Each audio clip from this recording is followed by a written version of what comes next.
Hello dear students, কেমন আছো? আজ আমরা ক্লাস 11-এর আমাদের পিডিএফ অনুযায়ী 7 নম্বর চ্যাপ্টারের কথা আলোচনা করব। সেই 7 নম্বর চ্যাপ্টারটাতে কি রয়েছে? কণা গোষ্ঠী এবং ঘূর্ণন, অর্থাৎ system of particles and rotational motion. আমরা ভালোবেসে বলবো রোমো। আমরা এই যে চ্যাপ্টারটা পড়তে যাচ্ছি এটা হলো রোমো, রোটেশনাল মোশন। আর রোটেশনাল মোশনের ফার্স্ট যে টপিকটা আমাদের কাছে গুরুত্বপূর্ণ সেটা হলো সেন্টার অফ মাস বা ভরকেন্দ্র। আমরা আজকের আমাদের এই লেকচারে মূল যে টপিক সেটা হলো এই ভরকেন্দ্র, তার ব্যাপারে আলোচনা করব। ভরকেন্দ্রে যাওয়ার আগে ফার্স্ট আমরা এই চ্যাপ্টারের যে মূল যে সূচনা, অর্থাৎ আমরা কি পড়তে যাচ্ছি, কেন পড়তে যাচ্ছি, সেটা আমরা জানতে পারব। ফার্স্ট আমরা বলবো যে কণা গোষ্ঠী। হোয়াট ইজ কণা গোষ্ঠী বা সিস্টেম অফ পার্টিকেল? দেখো, আমরা এতদিন পর্যন্ত যে গতি পড়ে এসেছি, কণার গতির কথা বলছি বা বস্তুর গতির কথা বলছি, প্রত্যেকটা গতিতে আমরা একটা মানুষকে ছোটালে বা একটা জাহাজ যাচ্ছে, একটা লরি যাচ্ছে, একটা ট্রেন যাচ্ছে, একটা প্লেন উঠছে, একটা প্রাস এদিক থেকে এক জায়গা থেকে আরেক জায়গায় নিক্ষেপিত হচ্ছে, প্রত্যেক ক্ষেত্রে কিন্তু আমরা বড় বড় বস্তুর গতির কথা আলোচনা করেছি। কিন্তু সেই গতিটাকে কিন্তু আমরা একটা রেখা বরাবর ধরেছি। খেয়াল করো, ঠিক বলিনি? নিশ্চয়ই খেয়াল করতে পারছো যে এক্ষেত্রে আমি বস্তুটাকে কিন্তু বড় হলেও তাকে বিন্দু হিসাবে ট্রিট করেছি।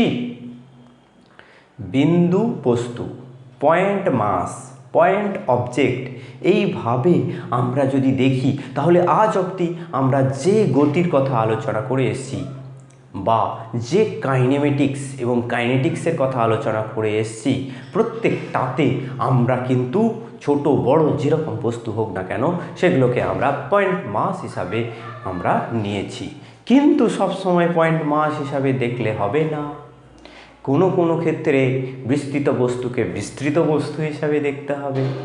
এই যে বিস্তৃত বস্তু, তার মধ্যে অনেকগুলো পার্টিকেল থেকে থাকে, অনেকগুলো পার্টিকেল থেকে থাকে। এই রকম পার্টিকেল যদি অনেকগুলো থেকে থাকে তখন আমরা বলবো, সেটাকে বলবো সিস্টেম অফ পার্টিকেলস বা এটাকে আমরা বস্তু সংস্থা বা কণা গোষ্ঠী।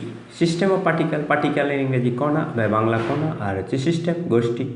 সিস্টেম অফ পার্টিকেলস, এটাকে আমরা কণা গোষ্ঠী হিসাবে আমরা জানব।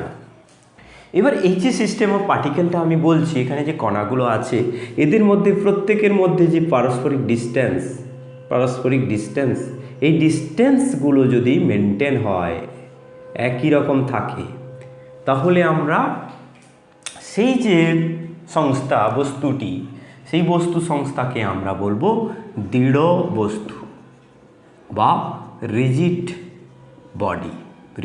বডি। সাধারণত আমরা যে বডির কথা বলি সেখানে এইরকম পার্টিকেলগুলোকে আমরা আলাদা আলাদাভাবে থাকতে দেখি না। পার্টিকেলগুলো কীরকমভাবে থাকে, এর ভেতরে কন্টিনিউয়াসলি থাকে। এখানে পার্টিকেলগুলো আলাদা আলাদাভাবে থাকে না। এখানে পার্টিকেল মাস ডিস্ট্রিবিউশন এগুলো একেবারে কন্টিনিউয়াসলি হয়। অর্থাৎ এরকম করে আলাদা আলাদা করে যদি পার্টিকেল থাকে তখন আমি এই পার্টিকেলগুলোকে বা মাসগুলোকে বলবো ডিসক্রিট মাস, বিচ্ছিন্ন ভর M1, M2, M3 এরকম করে লিখতে পারবো।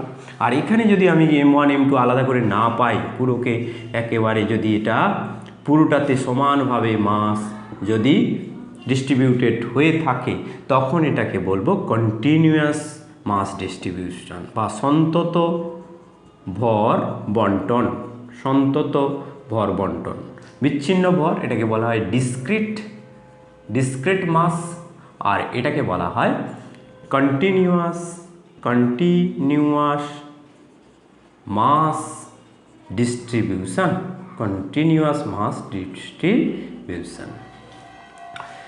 এবারে আমরা জানি যে আমাদের কাছে অনেক রকম বস্তু থাকে। আমাদের কাছে যেমন কাদা থাকে তেমন মার্বেল গুটিও থাকে। আমাদের কাছে অনেক বস্তু আমরা দেখতে পাই যে বস্তুগুলোকে আমরা চারদিক থেকে যদি প্রেসার দিই বল প্রয়োগের মাধ্যমে, তাহলেও তার সেরকম কোনো সংকোচন ঘটে না, অর্থাৎ বিকৃতি শূন্য। সাধারণভাবে আমরা বিকৃতি শূন্য দেখলেও যদি সঠিকভাবে পরীক্ষা করা হয়, প্রচুর পরিমাণে বল প্রয়োগ করা হয়, তাহলেও দেখতে পাবো তার বিকৃতি রয়েছে।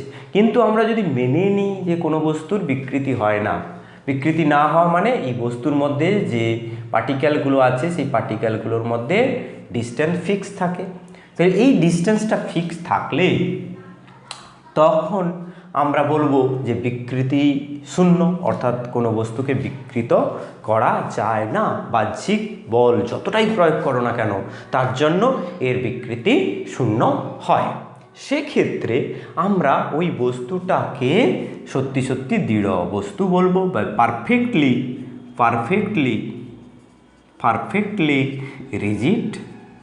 রিজিড বডি বলে আমরা বলতে পারবো। পারফেক্টলি রিজিড বডি অর্থাৎ আদর্শ দৃঢ় বস্তু, এরকম কোনো উদাহরণ কিন্তু এই প্রকৃতিতে নেই।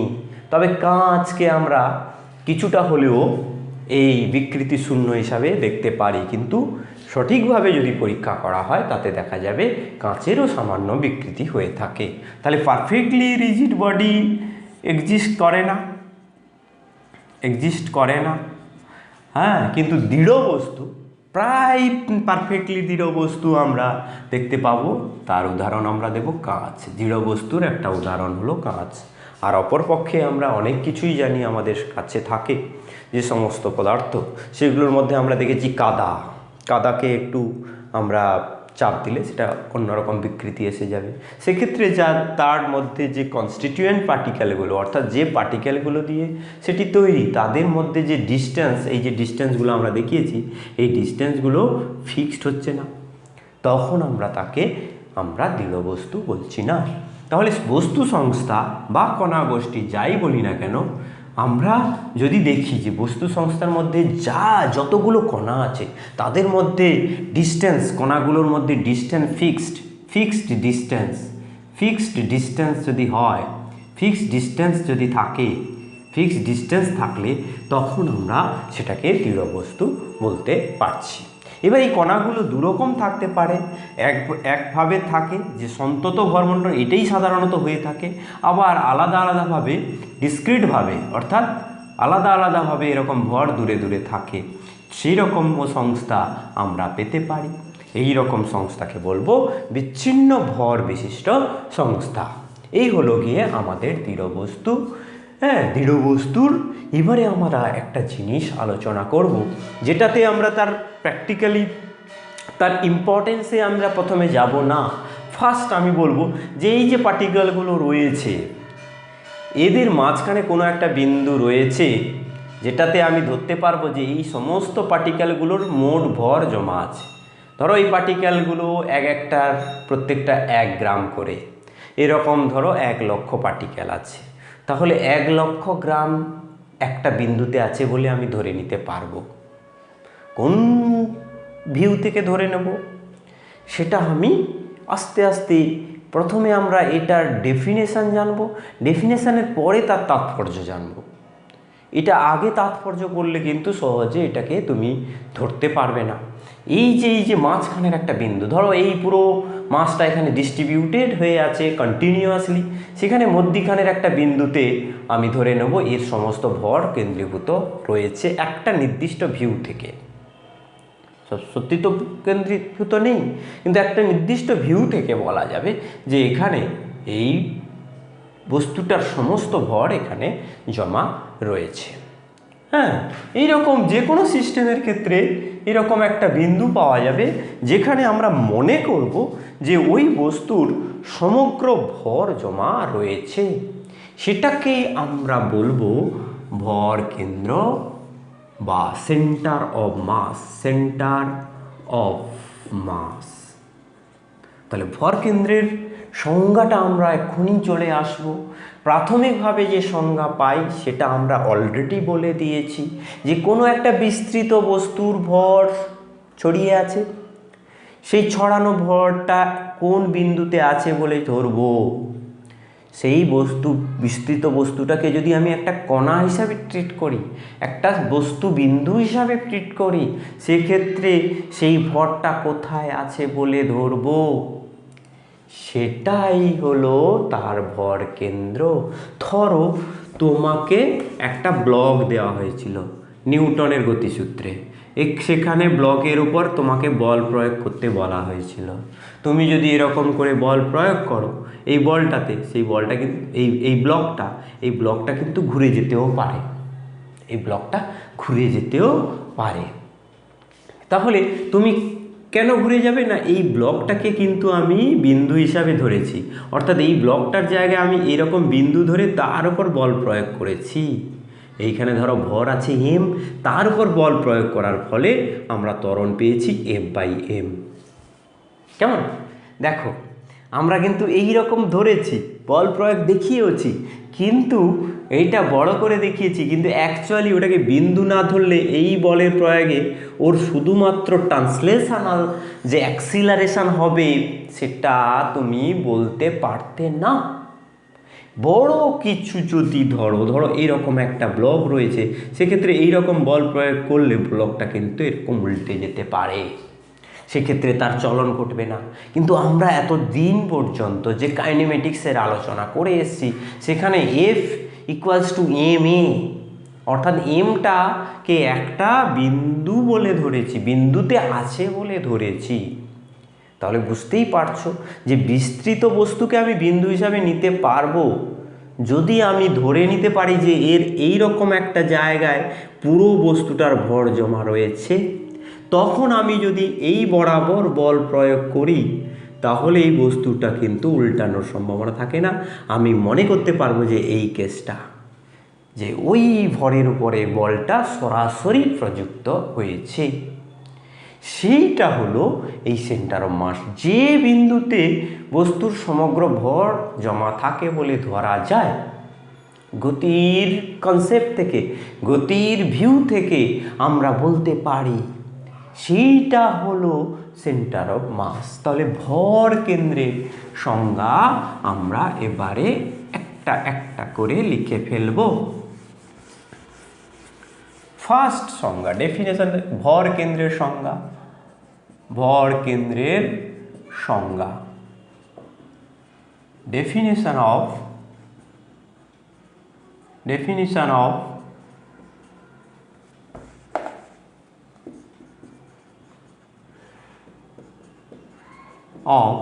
center of mass, definition of center of mass আমরা ভালোবেসে কি রাখবো, COM।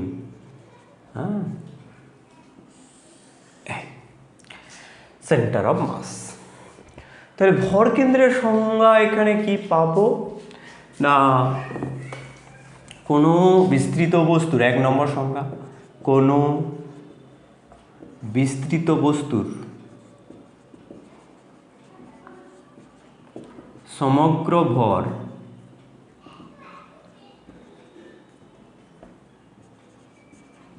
যে বিন্দুতে জমা রয়েছে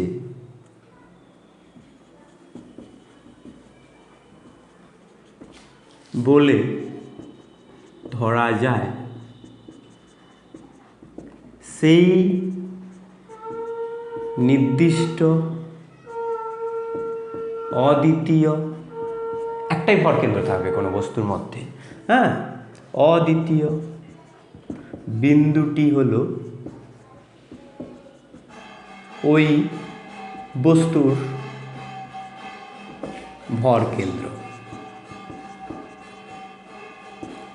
তাহলে তোমরা ফটাফট নোট লিখে ফেলো, ক্লাস নোট, সেখানে তোমরা খাতায় লিখে ফেলবে যে কোনো বিস্তৃত বস্তুর সমগ্র ভর যে বিন্দুতে জমা রয়েছে বলে ধরা যায়, সেই নির্দিষ্ট অদ্বিতীয় বিন্দুটি হলো ওই বস্তুর ভর কেন্দ্র। সেকেন্ড যেটা আমরা বললাম যে কোনো বিস্তৃত বস্তুর ওপর আমরা যখন বল প্রয়োগ করব, যে বিন্দুর বরাবর বল প্রয়োগ করলে বস্তুটার শুধুমাত্র চলন হয়, সেই বিন্দুটি হলো তার ভর কেন্দ্র। কোনো বিস্তৃত বিস্তৃত বস্তুর ওপর যে বিন্দুগামী বল যে কোনো দিক থেকে প্রযুক্ত হলে বস্তুটির কেবলমাত্র চলন ঘটে তাকে ওই বস্তুর ভর কেন্দ্র বলে। ব্যাপারটা কীরকম? ধরো এই হলো বস্তু, আমি এই বরাবর বল প্রয়োগ করেছি, তাহলেও বস্তুটা চলন হবে। আবার এই বস্তুটার উপরে আমি এই বরাবর বল প্রয়োগ করেছি, তাহলে বস্তুটার চলন হবে। তাহলে আমি এই দুটো রেখা ইন্টারসেক্ট যেখানে করেছে, বুঝতেই পারছি যে সেই বিন্দুটাই হলো সেই অদ্বিতীয় বিন্দু, যেটা যেদিক থেকে হোক না কেন এই বিন্দুটা কমন থাকবে। সেই অদ্বিতীয় বিন্দুটা হলো ভরকেন্দ্র। তাহলে কোনো বিস্তৃত বস্তুর ওপর যে বিন্দুগামী বল যে কোনো দিক থেকে প্রযুক্ত হলে বস্তুটির কেবলমাত্র চলন ঘটে তাকে ওই বস্তুর ভরকেন্দ্র বলে। এছাড়াও আমরা ডেফিনেশন থেকে আমরা আরও ম্যাথামেটিক্যাল ডেফিনেশন আমরা এই সেন্টার অফ মাসের দিতে পারবো। এবার আমরা চলন বিষয়টা আগে জেনে নেব। দেখো আমরা এখানে বলছি রোমো, রোটেশনাল মোশন। সেই রোমোতে ব্যাপারটা কি ঘটে, রোটেশনাল মোশনটা কি, সেটা আগে আমরা প্রথমে ডিসকাশন করে নেব। করে আমরা এই ভরকেন্দ্রের পার্টিকুলার জায়গাটায় আসবো, যে ভরকেন্দ্রের যে কিভাবে আমরা পরিমাপ করব, কোথায় তার ভরকেন্দ্র আছে একটা বস্তুর বা একটা কণা সংস্থার কোথায় ভরকেন্দ্র রয়েছে, সেটা পরিমাপ করতে গেলে আমরা এই যে এগুলো হচ্ছে কোয়ালিটেটিভ ডেফিনেশন, এই যে গুণগত যে আমরা সংজ্ঞাগুলো পেয়েছি সেখান থেকে আমরা পরিমাপগত সংজ্ঞায় পৌঁছতে পারবো, এবং সেই পরিমাপগত সংজ্ঞাটা আমরা অবশ্যই অ্যাপ্লাই করব একটা বস্তুর ভরকেন্দ্র কোথায় সেটা খুঁজে বের করার জন্য। এখন চলা যাক, এই যে আমরা গতির কথা আলোচনা করেছি, চলন, ঘূর্ণন, এই সমস্ত কথা আগেও আলোচনা করেছি, এখনও আমরা আলোচনা করব। তবে এখন আমরা সব দৃঢ় বস্তুর কথা বলবো। আগে হচ্ছে একটা বিন্দুর কথা বেশিরভাগ ক্ষেত্রে বলতাম, একটা বিন্দুর চলন কোনো ব্যাপার নয়, একটা বিন্দুকে ছেড়ে দাও গ্র্যাভিটিতে, সে স্ট্রেট লাইনে পড়বে, এটাকে চলন বলা যাচ্ছে। কিন্তু সেটা তো একটা স্পেশাল টাইপ অফ চলন, ট্রান্সলেশন। সেটা দেখেই তো আমরা বিন্দু দেখে তো আর সিন্ধুতে যেতে পারবো না। চলন আমাকে বুঝতে গেলে আমাদেরকে অবশ্যই দৃঢ় বস্তু দিয়ে বুঝতে হবে। রিজিড বডি, ধরো এরকম একটা প্লেন আছে, এই প্লেনে তুমি একটা ব্লককে, এরকম চ্যাপ্টা ব্লককে তুমি ছেড়ে দিয়েছো এই প্লেনের উপরে। এই যে তলটা আছে, এটা কি তল? আনত তল। হ্যাঁ, এই আনত তলের উপর দিয়ে যখন তুমি ছাড়ছো, তখন এই ব্লকটা যে বস্তুকণাগুলো আছে, প্রত্যেকটা বস্তুকণার বেগের মান এবং দিক দেখো একদম ফিক্সড, অর্থাৎ তারা পরস্পর সমান্তরাল। এই রকম ক্ষেত্রে এই বস্তুটার কি ঘটছে না, চলন ঘটছে। হ্যাঁ, আর তুমি যদি এই রকম করে একটা বস্তুর কথা ভাবো, যে এইরকম একটা গোলককে গড়িয়ে দিচ্ছ, অথবা একটা ডিস্ককে গড়িয়ে দিচ্ছ, অথবা একটা বেলন আকৃতির, অর্থাৎ বেলন মানে এটাকে কি বলবো, যে তোমার পারপেন্ডিকুলার, এটাকে বেলনকে যেটাকে কি বলবো, চোঙ বা সিলিন্ডার। হ্যাঁ, সিলিন্ডার। হ্যাঁ, সেই সিলিন্ডারকে তুমি গড়িয়ে দিচ্ছ, সেক্ষেত্রে দেখো এই বিন্দুটা যদি বলো, এই বিন্দুটা কিন্তু এইরকম করে সবসময় নিচের দিকে নামছে। এই বিন্দুটার কথা যদি বলো, তারও গতিবেগ এই মুহূর্তে এইদিকে। এই বিন্দুগুলো ছাড়া বাকি যে কোনো বিন্দু দেখো, এর গতিবেগ এই দিকে, এর গতিবেগ এইখানে একটা বিন্দুর কথা যদি বলো, তার গতিবেগের দিক এই দিকে। তাহলে এখানে এই যে বস্তুটা, এটা বিস্তৃত বস্তু, দৃঢ় বস্তু। এই দৃঢ় বস্তুটার ক্ষেত্রে আমরা দেখতে পাবো যে এখানে যে বিভিন্ন বিন্দুর ক্ষেত্রে বেগের মান ও দিক সমান থাকছে না। আর এখানে তুমি যে বিন্দু নাও না কেন, এই বিন্দু এই বিন্দু এই বিন্দু এই বিন্দু এই বিন্দু এই বিন্দু এই বিন্দু যা নাও না কেন, প্রত্যেকের ক্ষেত্রে বেগের মান এবং দিক একই। অর্থাৎ বেগগুলোকে যদি তুমি ড্র করো প্রত্যেকটা প্যারালাল হবে। এই ক্ষেত্রে কিন্তু সেটা হচ্ছে না। এই ক্ষেত্রে এটাকে বলা হবে রোলিং মোশন। আর এটা হলো স্লাইডিং মোশন।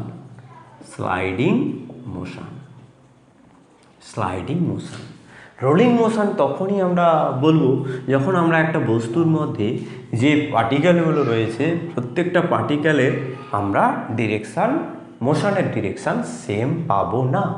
আবার তুমি দেখো একটা ফ্যান, ধরা যাক তোমার বাড়ির যে ফ্যান, সেই ফ্যানটা এরকম দেখতে, হ্যাঁ, সেই ফ্যানটা কি করছে, এইখানে চক্রাকারে ঘুরছে। তাহলে কি সেই ফ্যানটা স্থির বলা যাবে না। আমি সেই ফ্যানটার এইখানে অ্যাক্সিসটা স্থির, এখানে অ্যাক্সিস যেটা বলছি সেটা কিন্তু রেস্টে আছে, অ্যাক্সিস অ্যাট রেস্ট, কিন্তু এইটা কিন্তু ঘুরছে। তাহলে এক জায়গায় থেকে সে ঘুরছে, সেটাকে আমরা বলবো রোটেশন বা স্পিন। হ্যাঁ, তার প্রত্যেকটা পয়েন্টের রোটেশন ঘটছে। এই পয়েন্টগুলো, তার উপরে যে পয়েন্টগুলো রয়েছে প্রত্যেকটার হচ্ছে রোটেশনাল মোশন রোটেশন ঘটছে। আর এই পুরো ফ্যানটার যে গতি সেটাকে আমরা কি বলবো, স্পিন। হ্যাঁ, স্পিন বা ঘূর্ণন। এই যে আমরা রোটেশনাল মোশন বলছি, অ্যাকচুয়ালি আমরা এখানে ঘূর্ণনের বিষয়টা নিয়ে বেশি চিন্তা করব। এতদিন তো আমরা অনেক গতি নিয়ে চিন্তা করেছি, এখন আমরা মূল যে বিষয়টা নিয়ে চিন্তা করব সেটা হলো ঘূর্ণনের বিষয়টা নিয়ে। হ্যাঁ, আর ঘূর্ণন যখন থাকবে তখন তার একটা অ্যাক্সিস থাকবে, ফিক্সড অ্যাক্সিস থাকবে। যে কোনো বস্তু ঘুরুক না কেন, এটা ধরো এবি একটা অ্যাক্সিস, এই অ্যাক্সিসের সাপেক্ষে একটা বস্তুকে আমি এরকম করে ঘুরিয়ে দিলাম, তাহলে সেখানে এই অ্যাক্সিসটা একটা ফ্যাক্টর। আবার আমি এরকম সিডি একটা অ্যাক্সিস পেলাম, এর সাপেক্ষে এরকম একটা বস্তুকে আমি ঘুরিয়ে দিলাম, এরকম করে ঘুরছে, সেটা একটা ফ্যাক্টর। তাহলে কোন অ্যাক্সিসের সাপেক্ষে ও ঘুরছে সেটা কিন্তু এখানে একটা ভীষণ ভাইটাল প্রশ্ন বা ভাইটাল ব্যাপার, যে কার সাপেক্ষে ঘুরছে সেটা কিন্তু ভাইটাল ব্যাপার। ধীরে ধীরে যখন আমরা আগে যাব তোমরা বুঝতে পারবে যে অ্যাক্সিসের গুরুত্বটা কি। এখন আমি সেটাকে বড় করে বলছি না, কারণ আমাদের মূল ফোকাস হলো সেন্টার অফ মাস। এখন তাহলে দেখতেই পাচ্ছ যে এই যে মোশনগুলো কীরকম হচ্ছে, কোনটা কি বলছে, কেন বলছে, এবং এর সঙ্গে আমার এই সেন্টার অফ মাসের সম্পর্ক কি, এইটাই তো আমাদের মূল জানার বিষয়। তার আগে আমি একটা জিনিস বলবো যে ঘূর্ণনের ক্ষেত্রে আমরা দেখতে পাবো, যখন আমরা ঘূর্ণন বলছি, ঘূর্ণনের ক্ষেত্রে একটা জিনিস ঘটে কি, যে একটা বস্তু যখন ঘুরছে, ধরো পৃথিবী তার নিজের অক্ষের সাপেক্ষে ঘুরছে, কোন দিক থেকে কোন দিকে না, পশ্চিম থেকে পূর্ব দিকে ঘুরছে। সেই যে আহ্নিক গতি সেটা হলো একটা স্পিন, কারণ পৃথিবী তার নিজের অক্ষের সাপেক্ষে ঘুরছে। এবারে পৃথিবীর বার্ষিক গতিও আছে, সেটা আলাদা। এইটাই হলো স্পিন। যেমন একটা লাট্টু বলো তোমরা, হ্যাঁ, টপ যেটাকে বলে লাট্টু, এরকম দেখতে হয়, এইরকম লাট্টু হয়। সেই লাট্টুটাকে যদি তুমি এরকম করে ঘুরিয়ে দাও, চক্কর কাটাও, সেটা তার অক্ষের সাপেক্ষে ঘুরছে, সেটাও একটা স্পিন। এবং এর মধ্যে যে কোনো একটা পয়েন্টকে যদি তুমি অবজার্ভ করো তাহলে দেখবে তার সার্কুলার মোশন হচ্ছে, সে একটা বৃত্তপথে ঘুরছে। হ্যাঁ, এবারে ও যখন ঘুরছে দেখবে আবার এরকম করে একটা ঘুরে, ধরো একটা টপকে তুমি এই অক্ষটাকে যদি বলো, এই অক্ষটা তুমি দেখবে কখনো অনেক সময় দেখবে এই অক্ষটা এরকম করে কাঁধ হয়ে আছে, অক্ষটা লম্বভাবেও থাকতে পারে, আবার কাঁধ হয়ে থাকলে দেখবে সেই অক্ষটা আবার একটা শঙ্কুর মধ্যে ঘোরাফেরা করে। এই যে অক্ষটা যে ঘুরছে শঙ্কুর, তার সাপেক্ষে এটা ঘুরছে, এ তো বাই করে ঘুরছে, দেখো ভালো করে দেখো, এরকম করে বাই ঘুরছে, আবার অক্ষও বাই করে এরকম করে ঘুরছে, অক্ষটা এরকম করে ঘুরছে, আর তার সাপেক্ষে এই টপটা ঘুরছে। তোমরা প্রত্যেকে লাট্টু দেখেছো, সেই লাট্টুর গতি, এই যে গতিটা, এটাকে আমরা বলছি প্রিসিশন।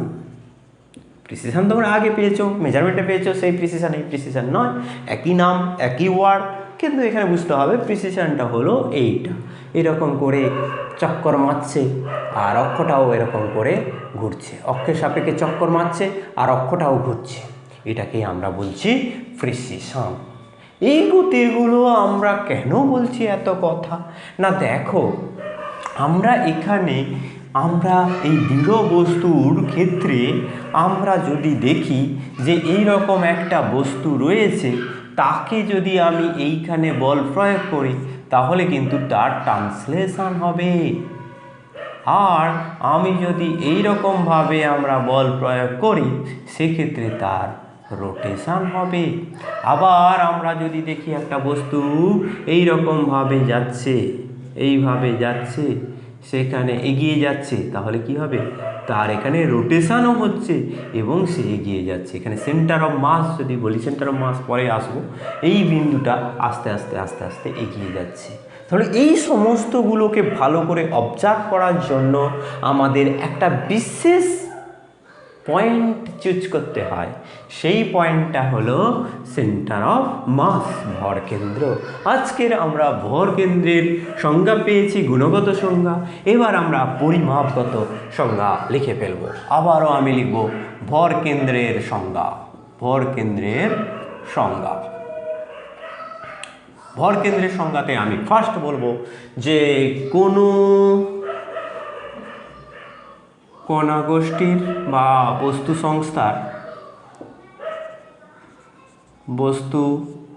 সংস্থার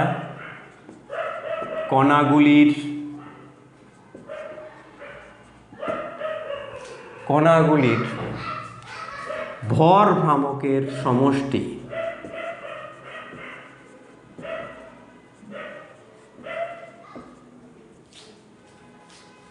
যে বিন্দু সাপেক্ষে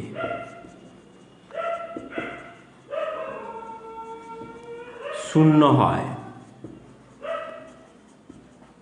সেই অদ্বিতীয়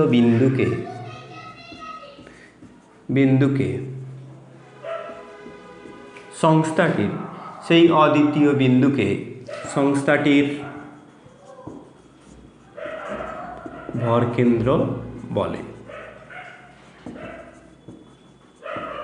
কোনো বস্তু সংস্থার কণাগুলির অর্থাৎ প্রতিটি কণার ভরভ্রামকের যে সমষ্টি, সেই ভরভ্রামকটা কার সাপেক্ষে, যে বিন্দু সাপেক্ষে শূন্য হয় সেই অদ্বিতীয় বিন্দুকে সংস্থাটির ভরকেন্দ্র বলে। ধরো এই রকম একটা সংস্থা রয়েছে, দুটো মাত্র ভর রয়েছে, M1 আর M2। এবারে এইরকম একটা বিন্দু, কোন বিন্দু সেটা আমরা জানি না, যদি এরকম একটা বিন্দু হয় যেটাকে আমরা সেন্টার অফ মাস বলবো, তাহলে কি হবে, এই দিক থেকে এর দূরত্ব যদি x1 হয় আর এই দূরত্ব যদি x2 হয়, তাহলে এই দিকের ভরভ্রামককে আমরা বলবো M1 × x1। আবারও বলছি যে ভরভ্রামক কী, যে কোনো বিন্দু সাপেক্ষে ভরভ্রামক মানে ওই বিন্দু থেকে ওই যে বিন্দু ভরটা রয়েছে ওই বিন্দু ভরের দূরত্ব এবং ওর ভরের গুণফল, এই হলো ভরভ্রামক। এইটা যদি নেগেটিভ হয় তাহলে এইটা হবে পজিটিভ, প্লাস দেখো এর সাপেক্ষে এটা এদিকে আছে বিপরীত দিকে, যেটা হবে সেটাকে আমরা পজিটিভ ধরবো। এর ভরটা M2, এর দূরত্ব x2, এইটা যদি আমি 0 দেখাতে পারি, ধরো আমি এটাকে আরবিট্রারি একটা পয়েন্ট নিয়েছি P, এটা A, এটা B, আমি জানি না এই পয়েন্টটা কোথায়, আমরা নিয়েছি একটা আরবিট্রারি পয়েন্ট নিয়ে আমরা দেখলাম যে এইরকম করে এদের গুণফল করে তার যোগফল নিলাম, অর্থাৎ ভরভ্রামকগুলো আলাদা আলাদা করে নিয়ে তার যোগফল নিয়ে আমরা পেলাম 0। তাহলে আমি ওই P বিন্দুটাকে বলবো সেন্টার অফ মাস। নিশ্চয়ই তোমরা বুঝতে পেরেছো, এবারে আর কোনো অসুবিধা নেই। তাছাড়াও আর একটা সেন্টার অফ মাসের আমরা সংজ্ঞা পাবো, সেটা একদম পার্টিকুলারলি একদম ম্যাথমেটিক্যালি সেটা দেব যে সেন্টার অফ মাস কি। ধরো এরকম একটা সংস্থা রয়েছে, প্রথমে আমি লিনিয়ার সংস্থা বলবো।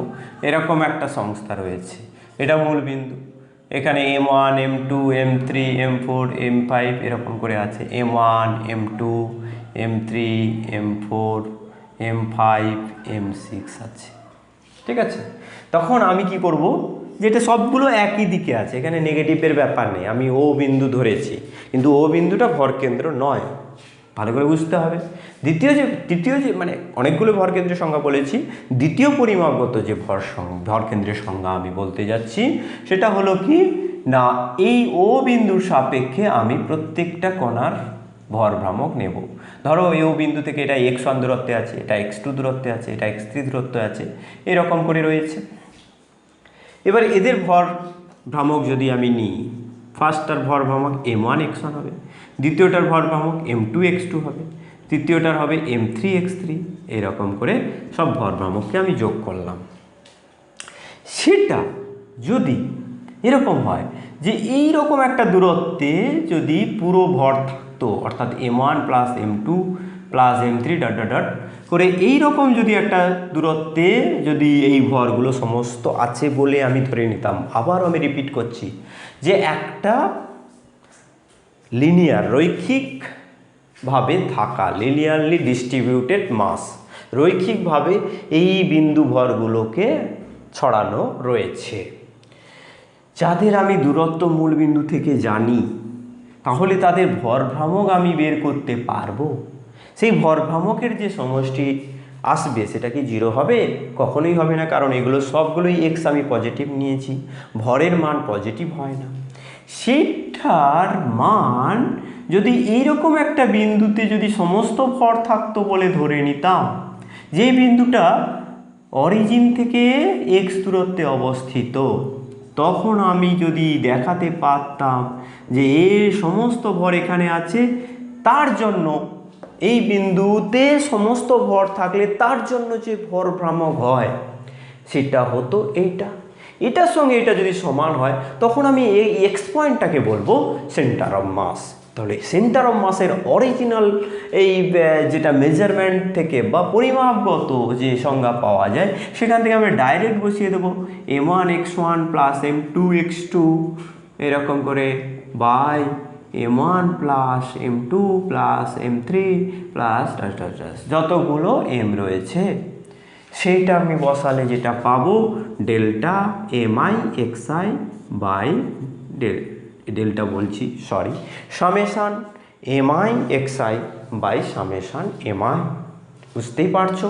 তাহলে কোনো বস্তু সংস্থার যদি আমি ভর কেন্দ্র নির্ণয় করতে চাই, তাহলে প্রথমেই আমাকে এখানে যেমন আমাকে একটা খুঁজে নিতে হয়েছিল, হ্যাঁ, আমাকে আন্দাজে এখানে বলতে হয়েছিল যে এখানে ভর কেন্দ্র আছে রে বাবা, তাহলে এখান থেকে সব যত ভর আছে প্রত্যেকের ভর ভ্রামকের সমষ্টি শূন্য হয় কিনা আমাকে চেক করতে হয়েছিল। এটা ট্রায়াল মনে হচ্ছিল। আর এইভাবে যদি বলি তাহলে তুমি বুঝতেই পারছো যে ভর ভ্রামকের যা যা সমষ্টি হচ্ছে মূলবিন্দু থেকে সব যোগ করে ফেলো, দিয়ে তাকে পুরো ভর দিয়ে ভাগ করে দাও, করলে যেটা পাওয়া যাবে সেটা হলো ভরকেন্দ্রের অবস্থান বা মূলবিন্দু থেকে ভরকেন্দ্রের দূরত্ব। তাহলে এটাকে ভরকেন্দ্রের সংজ্ঞাটাকে আমি যদি ভালো করে লিখি, ভরকেন্দ্রের সংখ্যা মূলবিন্দু থেকে ভরকেন্দ্রের দূরত্ব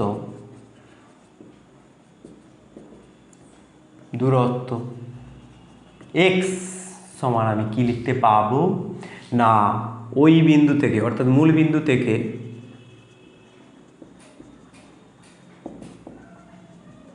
প্রতিটি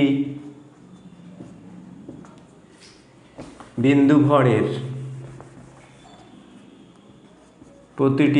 ভরের ভর ভ্রামকের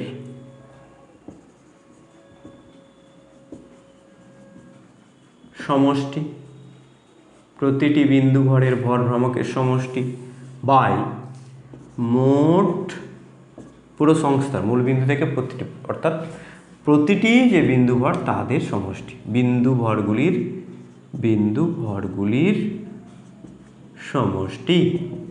ভরগুলির সমষ্টি। এইভাবে আমরা ফর্মুলাটাকে দেখতে পারি। তাহলে ভর কেন্দ্রের দূরত্ব বা ভর কেন্দ্র, দূরত্ব পাওয়া মানে কেন্দ্রটা পাওয়া, ভর কেন্দ্রের দূরত্ব বা ভর কেন্দ্র আমরা পাবো এই সম্পর্ক থেকে। এই সম্পর্কটা থেকে যেটা পেলাম x equals to summation mi xi by summation mi। Summation mi মানে কি? সামেশান এমআই মানে কি, আই এর মান ধরো এখানে এন সংখ্যক পার্টিকেল আছে, 1000টা থাকতে পারে, 1,00,000 থাকতে পারে, যাই থাকুক না কেন, সেক্ষেত্রে আই টু এন বলে দেওয়া মানে এটা বুঝতে হবে আই এর জায়গায় 1 বসাও, আই এর জায়গায় 2 বসাও, আই এর জায়গায় 3 বসাও, এরকম বসানোর পরে মাঝে যোগ চিহ্ন দেওয়া মানেই এটাকে সামেশান এইভাবে লেখা যায়। ঠিক আছে, এরকম করে আপ টু এম এন। আর summation M I x I মানে কি, N equals to 1 to I equals to, এখানে আমরা লিখব I equals to 1 to N. এখানে আই এর ভ্যালু তুমি 1 বসালে এক্সের ক্ষেত্রেও m1, এটা আই যদি 1 হয় এখানেও i1 হবে, অর্থাৎ m1 x1। এখানে যদি i2 হয় অর্থাৎ i1 থেকে n পর্যন্ত সমস্ত ভ্যালুর জন্য আমি যদি এগুলোকে লিখে ফেলি কী হবে, m2 x2 m3 x3, এইভাবে আমি এগুলোকে পরপর লিখে যেতে পারবো এরকম করে। এখানে mn xn এরকম লিখে দিতে পারবো। এদের মাঝে যদি আমি যোগ চিহ্ন বসাই, সেই যোগফলটা এই সংক্ষেপে এইভাবে প্রকাশ করা হয়, সেটা তোমরা আগেও পেয়েছো, আবারও আমি এখানে একবার বলে দিলাম। এবারে ধরো যে আমার বস্তুটা কিন্তু এখানে একরৈখিক ছিল, মানে বস্তুর যে বিন্দুগুলো, বস্তু সংখ্যার যে বিন্দুগুলো সেটা একটা রেখার উপর ছিল, এই জন্য আমি একটা মাত্র দূরত্ব বের করতে হয়েছে আমাকে। কিন্তু সবসময় তো এটা থাকবে না, প্রাথমিকভাবে আমরা সংজ্ঞাটা ভালো করে ধারণা করার জন্য আমরা অবশ্যই এটা দিয়ে শুরু করব। কিন্তু আলটিমেট তোমার যদি এই রকম থাকতো, একটা তলের মধ্যে থাকতো, তখন তুমি তার এক্স কম্পোনেন্ট আর এই এক্স স্থানাঙ্ক আর ওয়াই স্থানাঙ্ক পেতে। ধরো এটা m1, এই m1 এর এক্স স্থানাঙ্ক x1, y1 ওয়াই স্থানাঙ্ক। ধরো এটা mn এর এক্স স্থানাঙ্ক xn, ওয়াই স্থানাঙ্ক yn। এরকম করে সমস্তগুলোর এরকম স্থানাঙ্ক যদি তুমি জানতে, তখন তুমি ভরকেন্দ্র কিভাবে পেতে? তখন তোমাকে কি করতে হতো না, এক্সের জন্য একটা পাবে এরকম করে, আর ওয়াইয়ের জন্য এরকম করে পাবে। আলটিমেট তুমি এরকম জায়গায় ধরো এক্স ওয়াই পেলে, সেটা হলো সেন্টার অফ মাস, সিএম বা সিওএম যাই বলো না কেন, সেন্টার অফ মাস এর যে স্থানাঙ্ক সেটা যদি এক্স ওয়াই হয়, এই রিলেশান থেকে তুমি বসাতে পারবে x equals to summation M I x I by summation M i, আর ওয়াই ইকুয়ালস টু হবে summation M I Y I by summation M i. এবার যদি এটা ত্রিমাত্রিক হলে সেক্ষেত্রে একটা জেড চলে আসবে, তখন summation M I Z I by summation M i. ত্রিমাত্রিকের ক্ষেত্রে আমরা ভরকেন্দ্রের সংজ্ঞা একেবারে দিয়ে দেবো। এবারে আমরা যে ভরকেন্দ্রের সংজ্ঞা দেব সেটা যদি আমরা একদম প্রথমে দিতাম তাহলে চলতো, কিন্তু প্রথমে দিলে একটু বুঝতে অসুবিধা হতো। এবার তোমার বুঝতে সুবিধা যে ভরকেন্দ্র আর equals to m1 r1 plus m2 r2 plus mn rn by m1 plus m2 mn। এইটাই হলো ভরকেন্দ্রের আসল সংজ্ঞা। এখান থেকে আমি এগুলো সব পেয়ে যাব। দেখো এটাকে r1কে তুমি x1 i cap, y1 j cap plus z1 k cap এরকম করে লিখবে। সবকে যদি এক্সপান্ড করো তুমি এইভাবেই পাবে। তাহলে আলটিমেট যদি আমি এরকম করে পার্টিকেলটাকে লিখি, এইটা যদি মূল বিন্দু হয়, এইটা যদি m1 হয়, এটা যদি m2 হয়, এটা যদি m3 হয়, তাহলে এক্ষেত্রে কি হবে, m1 এর যে স্থান ভেক্টর সেটা এটা হবে, m2 এর যে স্থান ভেক্টর সেটা এটা হবে, আর ধরো এটা mn এর যে স্থান ভেক্টর সেটা rn হবে। এইগুলো আমরা পেয়ে যাব। এইখান থেকে আমরা দেখতে পাবো যে স্থান ভেক্টর যদি পেয়ে যাই, সেখান থেকে আমরা ভরকেন্দ্রের মান বের করতে পারবো। ভরকেন্দ্রের মান তো হয় না, ভরকেন্দ্রের পজিশন হয়, ভরকেন্দ্রের অবস্থান আমরা বের করতে পারবো। এই হলো গিয়ে আমাদের আজকের আলোচনার মূল বিষয়ে আমরা এসে গেছি। আমরা যে এত কথা বললাম তার একটার জন্যই যে আমরা ভর কেন্দ্র নির্ণয় করতে চাই। একটা বড় বস্তু আমাদের দেওয়া আছে, তার ভর কেন্দ্রটা ঠিক কোথায় সেটা আমরা নির্ণয় করতে চাই। সেটা নির্ণয় করতে পারলে আমরা কি কি পাবো না, ভর কেন্দ্র নির্ণয় করতে পারলে আমরা বুঝতে পারবো যে ওই ভর কেন্দ্রে যদি আমি বল দিই তাহলে এই বড় বস্তুটা চলতে শুরু করবে, চলন হবে, তার কোনো ঘূর্ণন হবে না। হ্যাঁ, বা ওই বস্তুটার কোন জায়গায় সমস্ত ভর আছে বলে আমরা ধরবো, সেটাও আমরা ওইটা থেকে বের করতে পারবো। তাহলে আমাদের আর বেশি কথা বাড়িয়ে লাভ নেই, ফটাফট আমরা শুরু করে দিই ভর কেন্দ্র নির্ণয়ের কাজ। ভর কেন্দ্র নির্ণয় করা এবার শুরু করব। ভর কেন্দ্রের অবস্থান নির্ণয়। ভর কেন্দ্রের অবস্থান নির্ণয়, centre position of centre of mass, তার জন্য আমাদের এই ফর্মুলাগুলো শুধু লাগবে। একেবারে সহজ থেকে আমরা শুরু করব। ফার্স্টে আমরা টু পার্টিকেল সিস্টেম নিয়ে আলোচনা করব। ফার্স্টে আমরা দুটো পার্টিকেল এরকম যদি থাকে, m1 ভরের আর m2 ভরের, সেক্ষেত্রে তার ভর কেন্দ্র কোথায় সেটা আমরা খুঁজে বের করার চেষ্টা করব। নিশ্চয়ই এর মাঝামাঝি কোথাও আছে সেন্টার অফ মাস। আমি এখান থেকে যদি আমি মূল বিন্দু ধরি তাহলে কি হবে, এর অবস্থান x1 যদি হয়, মূল বিন্দু থেকে এর দূরত্ব x1, এর দূরত্ব x2 যদি হয়, তাহলে এই দূরত্বটা যদি x হয় তাহলে কি হবে, m1 ভর কেন্দ্রের সংজ্ঞা থেকে আমরা পাবো m1 into m2 into x সমান হবে m1 x1 plus m2 x2। First আমরা সেকেন্ড যেটা আমরা দিয়েছিলাম বা এখন আমরা যে আলোচনাটায় আছি ওইখান থেকেই আমরা আলোচনা শুরু করেছিলাম। সেখান থেকে আমরা এখানে ভর কেন্দ্র পেয়ে যাব x equals to m1 x1 plus m2 x2 by m1 plus m2, এটা আমরা পেয়ে যাব। এছাড়াও আমাকে যদি এরকম দেওয়া থাকতো যে না এরকম দুটো ভর আছে m1 আর m2, এদের মধ্যে দূরত্ব d, তাহলে তুমি বের করো এদের ভর কেন্দ্রটা কোথায়।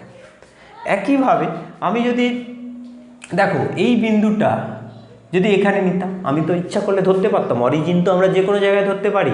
আমি যদি অরিজিনটাকে এখানে নিতাম, ভালো করে লক্ষ্য করো, অরিজিনটাকে যদি এখানে নিতাম তাহলে এক্সটা কত আসতো, এক্সের ভ্যালু 0 আসতো।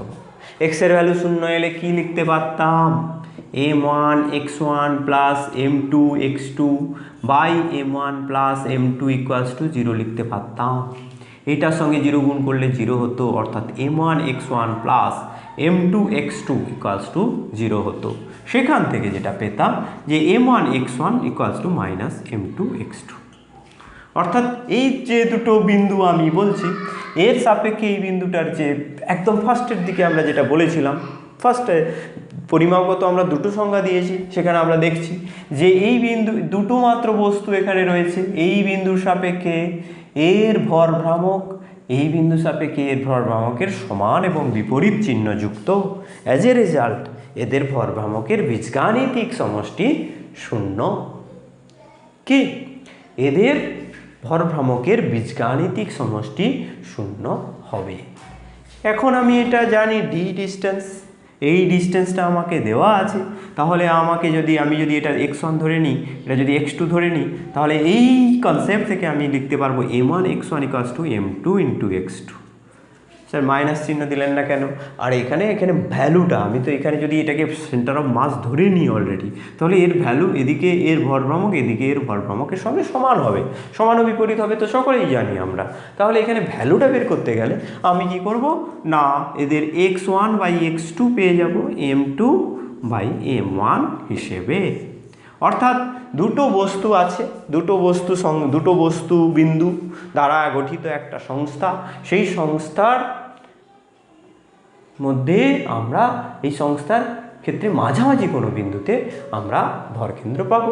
সেই বিন্দুটা প্রথম বস্তু থেকে x1 দূরত্বে, দ্বিতীয় বস্তু থেকে x2 দূরত্বে যদি হয়, বা দ্বিতীয় বিন্দু থেকে, বস্তু বিন্দু বলা ভালো, বস্তু বলাটা ঠিক নয়, পুরো সংস্থাটার ক্ষেত্রে আমরা দুটো বস্তু বিন্দু নিয়েছি। প্রথম বস্তু বিন্দু থেকে দূরত্ব x1, দ্বিতীয় বস্তু বিন্দু থেকে দূরত্ব x2 যদি হয়, তাহলে x1 বাই x2 সমান হবে m2 বাই m1, অর্থাৎ যেটা বেশি ভারী তার কাছাকাছি ভরকেন্দ্রটা থাকবে। এটাই তো স্বাভাবিক, এটাই তো জেনারেল কনসেপ্ট।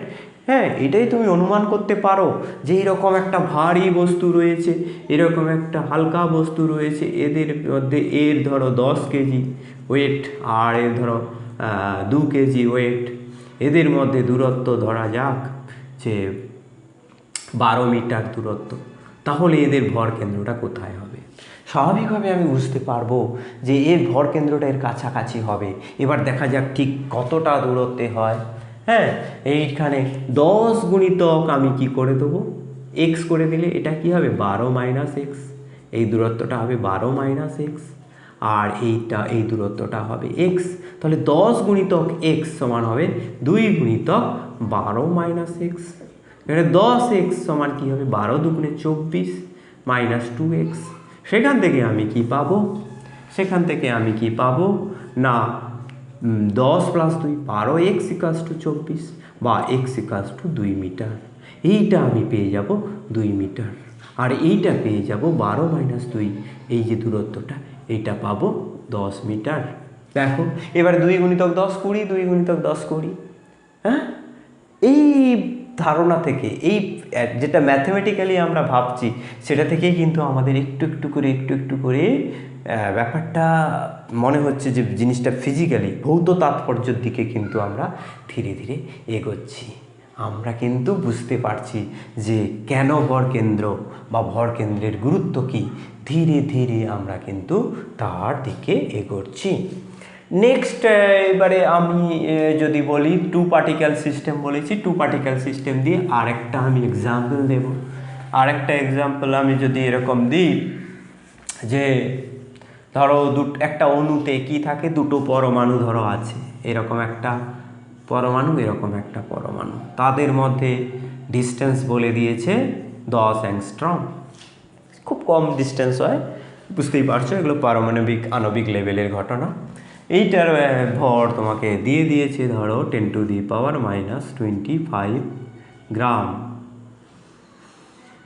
23 গ্রাম, আর এটারও ধরো এটার ধরো 4 into 10 to the power minus 23 গ্রাম, এই ভর দিয়ে দিয়েছে। এবার তোমাকে বলবে যে এই অণুটার, এটা ধরো একটা অণু এ পরমাণু আর বি পরমাণু দিয়ে গঠিত, এ পরমাণুর ভর এত গ্রাম, বি পরমাণুর ভর এত গ্রাম, সেক্ষেত্রে এদের ভর কেন্দ্র কোথায় অবস্থিত? তুমি ইজিলি করবে যে তুমি ধরে নেবে, ধরি এ বিন্দু থেকে এ যে পরমাণুটা রয়েছে সেই পরমাণু কেন্দ্র থেকে এক্স দূরত্বে সেন্টার অফ মাস আছে। তাহলে mass of a into x সমান হবে mass of b into 10 angstrom minus x. এবারে তুমি এখানে মাস অফ এ বসিয়ে দিলে 10 to the power minus 23 into x equals to তুমি পাবে কত, 4 into 10 to the power minus 23 into 10 minus x. এখানে 10 টু দি পাওয়ার 23 চলে যাবে, এক্স ইকুয়ালস টু এখানে 40 মাইনাস 4x হয়ে যাবে। সেখান থেকে এটাকে এদিকে আনবো, 5x ইকুয়ালস টু হবে 40, সেখান থেকে পাবো x ইকুয়ালস টু 8 অ্যাংস্ট্রম। তাহলে আমরা বুঝতেই পারছি যে এটা ভারী, এর কাছাকাছি হবে। তাহলে এ পয়েন্ট যদি ধরি, এটাকে বি যদি বলি, এদের মধ্যে টোটাল ডিস্টেন্স যদি 10 অ্যাংস্ট্রম হয়, 8 অ্যাংস্ট্রম দূরত্বে এইখানে সেন্টার অফ মাস আমরা পাবো। এইভাবে আমরা দুটো বস্তুর ক্ষেত্রে সেন্টার অফ মাস বা দুটো পার্টিকেলের সিস্টেমের ক্ষেত্রে সেন্টার অফ মাস কোথায় হয় সেটা দেখতে পাচ্ছি। এখন 2 নম্বর আমরা বলবো যে particles in a plane. Particle যদি একটা প্লেনে থাকে সেক্ষেত্রে তার সেন্টার অফ মাসের বের করার যে সূত্র সেটা আমরা কি পাবো, না দুটো প্লেনে থাকা মানে তার দুটো দূরত্ব আমরা মাপবো, এক্স অক্ষ থেকে দূরত্ব ওয়াই স্থানাঙ্ক, ওয়াই অক্ষ থেকে লম্ব দূরত্ব এক্স স্থানাঙ্ক, এই দুটো স্থানাঙ্ক আমরা নির্ণয় করলে একটা পার্টিকেলের পজিশন আমরা পেয়ে যাই প্লেনে। তাহলে আমরা এখানে যে সূত্রটা পাবো সেটা হলো কি, যে সূত্রটা ব্যবহার করব সেটা হলো x equals to M I x I by summation M i, আর ওয়াই ইকালস টু পাবো m I Y I by summation M i. এই সূত্রটা ব্যবহার করলে কিন্তু আমরা সেখান থেকে আমরা সেন্টার অফ মাসের অবস্থান আমরা বের করতে পারি। আর সেন্টার অফ মাসের অবস্থান বের করলে সেটা মূল বিন্দু থেকে কোথায় অবস্থিত তার অবস্থান ভেক্টর বা স্থান ভেক্টর আমরা পেয়ে যাব X I cap Y J cap দিয়ে। আবার তার দূরত্ব মূল বিন্দু থেকে কত সেটা পেয়ে যাব এই সূত্র থেকে X square plus Y square. এগুলো তোমরা সবাই জানো, কারণ তোমরা ভেক্টরে খুব সুন্দরভাবে শিখেছো। পার্টিকেল ইন প্লেন, যদি পার্টিকেলস ইন প্লেন যদি থাকে, ধরা যাক এখানে তোমাকে বললো যে এরকম একটা ত্রিভুজ রয়েছে, এই ত্রিভুজের এই বিন্দুতে আছে এম, ধরো এখানে ধরো আছে 2 কেজি, এখানে 5 কেজি, আর এখানে ধরো 3 কেজি ভর রয়েছে। এবার এদের মধ্যে প্রত্যেকটার মধ্যে দূরত্ব 1 মিটার করে, 1 মিটার করে দূরত্ব, 1 মিটার করে দূরত্ব, এরকম দূরত্ব তারা বজায় রেখেছে। তাহলে এখানে সেন্টার অফ মাস কোথায় অবস্থিত হবে? সেন্টার অফ মাস তাহলে কোথায় অবস্থিত হবে সেটা তুমি বের করতে পারবে। সেটা বের করতে গেলে তোমাকে কি করতে হবে না, তোমাকে প্রত্যেকটার একটা পজিশান বের করতে ধরে নেবে এই 2 কেজিটা মূল বিন্দুতে রয়েছে, তাহলে মূল বিন্দুতে থাকা মানে তার স্থানাঙ্ক 0 0। এবার এটা যেহেতু 1 মিটার, তাহলে বুঝতেই পারছো এর এক্স অক্ষ যদি এটাকে ধরো, এক্স অক্ষের দিকে 1 মিটার দূরত্বে আছে মানে এর স্থানাঙ্ক হবে 1 0। আর এইটা স্থানাঙ্ক তোমাকে বের করতে হবে। দেখো এটা সমবাহু ত্রিভুজ, সমবাহু ত্রিভুজের এই দূরত্বটা হবে তাহলে 1/2 মিটার, আর এইটা হবে উচ্চতা, সেই উচ্চতাটা হবে কত √3/2 ইন্টু এ, মানে 1 মিটার, তাহলে হবে √3/2 মিটার। তাহলে এই 3 কেজি যে পয়েন্টটা রয়েছে, পয়েন্ট পার্টিকেলটা রয়েছে, সেই 3 কেজি পয়েন্ট পার্টিকেলের যে স্থানাঙ্ক সেটা পাবে কত, এই পর্যন্ত হচ্ছে 1/2 আর এই পর্যন্ত হচ্ছে √3/2। তাহলে এক্স স্থানাঙ্ক হবে 1/2 আর ওয়াই স্থানাঙ্ক হবে √3/2। এবার তুমি হিসেব করে ফেলবে এই সূত্র অনুযায়ী। এই সূত্র অনুযায়ী তুমি পাবে x = m1 x1 plus m2 x2, এখানে আই আর লেখার দরকার নেই, মাত্র 3টে পার্টিকেল রয়েছে, x2 plus m3 x3 by m1 plus m2 plus m3। তাহলে m1 x1 কত পাচ্ছ? 0 পাচ্ছ। m2 x2 এটার সঙ্গে এটা গুণ করলে 5 পাচ্ছ। m3 x3 এটার সঙ্গে এটা গুণ করছো 3 × 1/2 মানে 1.5 পাচ্ছ। আর m1 plus m2 plus m3 কী পাচ্ছ? 2 + 5 + 3, 2 + 5 + 3, তাহলে কত হচ্ছে? এটা হচ্ছে 6.5/10। দেখো 5 5 10, তাহলে হবে 0.65 মিটার। এবারে ওয়াইও পেয়ে যাবে একই ফর্মুলাতে, ওয়াই তুমি এখানে বের করো, ওয়াই = এখানে জায়গাটা একটু কনজেস্টেড হয়ে গেল, এইখানে আমরা এক্সটা তুমি বের করে নিয়েছো, এটা মুছে নাও, মুছে দিয়ে এটা x = লিখে রাখো। আর y = তুমি পাবে m1 y1 plus m2 y2 plus m3 y3 by m1 plus m2 plus m3। m1 y1 কী হবে না, এটার সঙ্গে এটা গুণ করলে 0 হবে। m2 y2, এটা m2 আর এটা y2, এটাও 0 হবে। m3 y3 এটার সঙ্গে এটা গুণ করতে হবে, কত হবে তাহলে 3 × √3/2 বাই এখানে হবে 2 + 5 + 3, দাঁড়াবে কত না, এখানে 3 √3/2, 3 √3/2 × 10, তাহলে হবে 3 √3/20 মিটার। এটার ভ্যালু তুমি ক্যালকুলেটারে বের করতে পারো। ক্যালকুলেটারে যদি এটা বের করো তাহলে কত পাবে দেখে নেওয়া যাক। 3 √3/20 সেটা হবে 0.259 মানে 0.26 মিটার, এরকম হচ্ছে ওয়াইটা। হ্যাঁ, এইভাবে তুমি সেন্টার অফ মাস ক্যালকুলেট করতে পারলে। একটা প্লেনে যদি পার্টিকেল থাকে, এটাকে তোমাকে একটা বর্গক্ষেত্রের চারদিকে দিয়ে দিতে পারে, সেক্ষেত্রে তুমি কীভাবে করবে নিশ্চয়ই বুঝতে পারছো। তাহলে এখানে ওয়াই পেয়ে গেলে, এখানে কত ওয়াই পেয়ে গেলে এটা, অর্থাৎ তোমার সেন্টার অফ মাসের যে পজিশন ভেক্টর সেটা কত হবে না, আর ভেক্টর সমান তুমি লিখতে পারবে 0.65 i cap plus 0.26 j cap. আর এখান থেকে এই সেন্টার অফ মাসের দূরত্ব যদি আর হয়, আর এর মান তুমি কি লিখতে পারবে 0.65 এর হোল স্কোয়ার প্লাস 0.26 এর হোল স্কোয়ার। সেই দূরত্বটা তুমি আবারও বের করতে পারবে।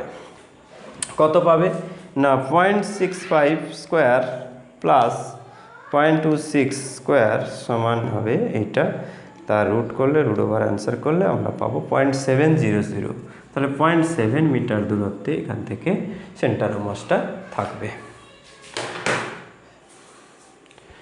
এবারে অনেকখানি বড় ভিডিও হয়ে যাচ্ছে, সরি একটু সরে গেল, ওকে হ্যাঁ ঠিক আছে, অনেকখানি বড় ভিডিও হয়ে যাচ্ছে, অনেক কিছু বলার আছে। হ্যাঁ, সেক্ষেত্রে ডিসক্রিট পার্টিকেল তো আমরা বলছি, এটাকে এবারে আমরা কি করব, এটাকে রেক্টাঙ্গেল দিলে বা স্কোয়ার দিলে কিভাবে করতে হবে প্রত্যেক ক্ষেত্রে তুমি এটা পেয়ে যাবে। এবারে তোমাকে ডিসক্রিট পার্টিকেল ছেড়ে তোমাকে কন্টিনিউয়াস ডিস্ট্রিবিউশনে যেতে হবে। ধরো একটা জায়গায় তোমার এরকম মাস আছে, এখানে বিভিন্ন জায়গায় মাস তোমার ছড়ানো আছে এবং সেই মাসগুলো কন্টিনিউয়াসলি ছড়ানো আছে। সেক্ষেত্রে তুমি এরকম করে আলাদা করে M1 M2 M1 M2 এগুলো M3 এগুলো কিন্তু ধরতে পারছো না। তার থেকে তুমি কি করবে, ছোট্ট একটা জায়গায় এটা ডেল্টা M1 ডেল্টা M2 এরকম করে ডেল্টা M2 এরকম করে অসংখ্য ভর আছে বলে ধরে নিতে পারবে। তাহলে এইখানে আমি যদি বলি এটা যদি R1 হয়, তাহলে এখানে আমি সামেশান এরকম লিখবো, summation R1 into delta M1, summation নয়, R1 M1 R2 delta M2 এরকম করে আমি পরপর বসিয়ে যাব। সেটাকে সামেশান হিসাবে লিখলে কী হবে, RI ডেল্টা MI, এবারে I = 1 to ইনফিনিটি। এখানে কোনো নির্দিষ্ট সংখ্যা নেই। হ্যাঁ, একে যদি আমি পুরো M দিয়ে ভাগ করি, অর্থাৎ আমরা যেটা বলেছিলাম MI বাই টোটাল M দিয়ে ভাগ করি, তাহলে কিন্তু আমরা আর এর ভ্যালু পেয়ে যাব, আর সেন্টার অফ মাস আমরা পেয়ে যাব। হ্যাঁ, তার জন্য আমাদেরকে কি করতে হবে না, এইটা যখন আমি ছোট ছোট করে ভাবছি ডেল্টা M টেন্স টু 0 অর্থাৎ খুবই ক্ষুদ্র ভাবছি, তখন এখানে অসংখ্য এরকম ছোট ছোট অংশ পাওয়া যাবে। সেইগুলোকে যদি আমি ইন্টিগ্রেট করতে পারি, তাহলে কিন্তু আমরা সেন্টার অফ মাসের জায়গাটা কোথায় সেটা খুঁজে পেতে পারব। তাহলে এখানে সেন্টার অফ মাস আর সেন্টার অফ মাস, এটার ফর্মুলা কী হবে না, 1/m, দেখো এই এমটা নিচে আছে, 1/m লিখতে পারি, 1/m ইন্টু আর ডিএম। এই ডেল্টা এমকে আমি এবারে ডিএম হিসাবে লিখব। তাহলে আমি একটা যে কোনো কন্টিনিউয়াস মাস ডিস্ট্রিবিউশন যদি থাকে, সেইখানে যে কোনো একটা অংশে যদি আমি ডিএম এরকম বের করতে পারি এবং সেটা যদি ওই অবস্থানের সঙ্গে তার অপেক্ষক করতে পারি, অবস্থানের সাপেক্ষে অপেক্ষক করতে পারলে আমরা কিন্তু সেন্টার অফ মাসের পজিশনটা বের করতে পারবো। আমি একটু 1 মিনিট আসছি। কন্টিনিউয়াস মাস ডিস্ট্রিবিউশনের ক্ষেত্রে তাহলে আমরা ইন্টিগ্রেশনকে কাজে লাগাতে পারবো। সেক্ষেত্রে আমরা এই মাস ডিস্ট্রিবিউশন এটাকে আমরা পজিশনের ফাংশন হিসাবে নিয়ে আসবো। এবার আমরা দেখে নেব কি করে সেটা আমরা করে থাকি। দুটো ট্রিক আছে, যেই অবজেক্টগুলো বা যে বডিগুলো ইউনিফর্ম বডি, অর্থাৎ তার সব দিক থেকে সমান, এরকম একটা বডি, চারদিক থেকে সমান এইরকম একটা বডি, তারও সিমিট্রি রয়েছে, এরকম সিমিট্রিক্যাল যে সমস্ত বডি রয়েছে সেই বডিগুলোর সেন্টার অফ মাস বের করা খুবই সহজ। সেক্ষেত্রে আমার এই ফর্মুলা লাগবে না। কারণ কি, আমি যদি দেখো এইরকম একটা বিন্দু যদি চয়েস করি, এখানে দেখো এই বিন্দুর এ পাশেও যেমন মাস আছে, এক্ষেত্রেও তার কাউন্টার পার্ট রয়েছে, এক্ষেত্রেও যেমন একটা এই দূরত্বে একটা মাস রয়েছে, সমান মাস একই দূরত্বে রয়েছে, এক্ষেত্রেও তাই সমান মাস রয়েছে। সব দিকে যেদিকে দেখো না কেন সব দিকে সমান দূরত্বে সমান সমান মাস রয়েছে। অর্থাৎ আমি এই বিন্দুর রেসপেক্টে এই বিন্দুর যদি যেটা আমরা বলছি যে ভর ভ্রামক যদি নিই, সেই ভর ভ্রামকের মান এই বিন্দুর সাপেক্ষে এই বিন্দুর ভর ভ্রামকের মানের সমান এবং বিপরীত হবে। এই ক্ষেত্রেও তাই হবে, এর সঙ্গে এর হবে, এর সঙ্গে এর হবে, এরকম করে সমস্ত অংশের জন্য একটা তার উল্টো দিকে একটা মাস সমানভাবে ডিস্ট্রিবিউটেড হয়ে আছে। সেই কনসেপ্ট থেকে আমরা বলতে পারি যে এর সেন্টার অফ মাসটা এখানে। তার জন্য আমার কোনো ক্যালকুলেশন লাগলো না। ধরো এইখানে যদি আমি বিন্দু নিই, এটা একটা সার্কুলার ডিস্ক, ধরো চাকতি, এই চাকতির বা এরকম যদি একটা গোলক থাকে, গোলক যদি থাকে, সেক্ষেত্রে আমরা দেখব কেন্দ্রে তার এখানে যে গোলকের কেন্দ্র বা এখানে যে সার্কেলের কেন্দ্র, একটা চাকতির যে কেন্দ্র, সেই কেন্দ্রটাই হলো তার ভরকেন্দ্র, সেন্টার অফ মাস। কেন সেন্টার অফ মাস হিসাবে তাকে আমি পটাক করে বের করতে পারছি না? সেটার কারণ হলো গিয়ে না, এর সাপেক্ষে পুরো যে মাস ডিস্ট্রিবিউশনটা আছে সেটা সম্পূর্ণরূপে সিমেট্রিক্যাল। হ্যাঁ, কারণ কি এর এই দূরত্বে যতটা ভর থাকবে সমান দূরত্বে ঠিক ততটাই ভর থাকবে, উল্টো দিকে এই দিকে যত দূরত্ব থাকে এখানে সমান দূরত্বে ততটাই ভর থাকবে। এরকম সমগ্র অংশের জন্য তার কাউন্টার পার্ট রয়েছে। সেখান থেকে আমরা সহজে বুঝতেই পারবো যে এটা সেন্টার অফ মাস আর এখানে এটা সেন্টার অফ মাস। তাহলে আমরা সিমেট্রিক্যাল ফিগারের ক্ষেত্রে যেখানে সুষমভাবে ভর বণ্টিত রয়েছে এবং ফিগারটা সিমেট্রিক্যাল, সেক্ষেত্রে আমরা সহজে ভর কেন্দ্রের মান বা ভর কেন্দ্রের অবস্থান বের করতে পারবো। এবার যদি এরকম একটা ত্রিভুজ থাকে, এই ত্রিভুজের ক্ষেত্রে ভর কেন্দ্র আমি বের করব কি করে? না, সেখান থেকেও আমরা এই সিমেট্রিক্যাল কনসেপ্ট থেকে আমরা কিন্তু ভর কেন্দ্র বের করতে পারি। কীরকম করে? ধরো এরকম একটা রড রয়েছে, ভালো করে বোঝো, এরকম একটা রড রয়েছে, এই রডটা একটা সুষম রড, ইউনিফর্ম রড, অর্থাৎ রডের ভর সমানভাবে বণ্টিত হয়ে রয়েছে। তাহলে আমরা বুঝতে পারছি যে এই রডের ভর কেন্দ্রটা কোথায় হবে। প্রত্যেকেই তোমরা বলতে পারবে যে ভর কেন্দ্রটা হবে এই জায়গাটা। কেন না, এই জায়গাটার সাপেক্ষে এদিকে যে ভর আছে যত দূরত্বে তত দূরত্বে একই ভর থাকবে এদিকে, অর্থাৎ এর সাপেক্ষে এদিকে যদি ভর ভ্রামক পজিটিভ হয় সমান নেগেটিভ হবে এদিকে, এদিকে, এদিকে, এদিকে, আবার এদিকে, এরকম করে সমস্ত বিন্দুর যে ভর যে ভ্রামক এই বিন্দুর সাপেক্ষে, এটা যদি সেন্টার অফ মাস হয়, এই বিন্দুর সাপেক্ষে এদিকের ভর ভ্রামকগুলোর প্রত্যেকটার জন্য এদিকেও একই রকম ভর ভ্রামকের মান পাওয়া যাবে আর তার চিহ্নটা বিপরীত হবে। টোটাল ভর ভ্রামক এই বিন্দুটার সাপেক্ষে শূন্য হবে। সেখান থেকে আমরা কিন্তু এটার ভর কেন্দ্র কোথায় সেটা বের করতে পারবো। আর আমি যদি এই ফর্মুলা লাগাই সেক্ষেত্রেও আমরা এই রডের ক্ষেত্রে যে ভরকেন্দ্র হয় সেই ভরকেন্দ্রের অবস্থান বের করতে পারবো। তাহলে আমরা প্রথমে ইন্টিগ্রেশন প্রয়োগ করে একটা রডের ভরকেন্দ্র নির্ণয় করার চেষ্টা করি। এমডি তো আমরা পেয়ে যাচ্ছি, এবার ইন্টিগ্রেশন থেকে হয় কিনা দেখি। ধরা যাক এইটাকে আমরা মূলবিন্দু ধরবো, আর এটা হলো রড, যে রডটার লেন্থ এল। এবার হচ্ছে সুষম বলা হয়েছে।